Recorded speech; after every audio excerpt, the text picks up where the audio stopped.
para sa babae at babae para sa lalaki. Yung mga bakla kasi nilikha kami para sa pamilya namin. Diba?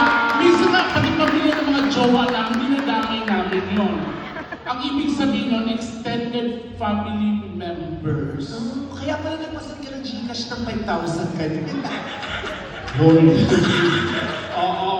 Yung mga tomboy naman, mahal lang namin yan. Kasi wala kaming conflict of interest. Tama naman, ayaw nila, gusto namin yung gusto namin, ayaw nila. At gusto namin yung mga tomboy kasi sila yung trending. Anong trending? Sila yung pauso ng, Bitin, napakaliwanag niyan. Ako Bini ang nagpauso niyan. Nung nag-concert ang Bini, wala kaming ginawa kundi mag-AAA na gano'n. Tomboy ang una niyan.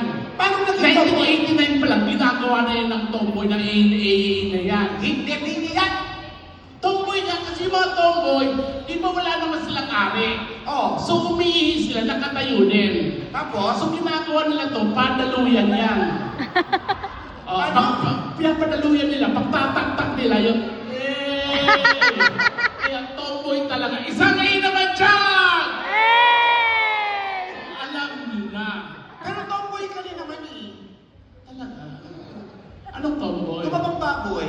Wow!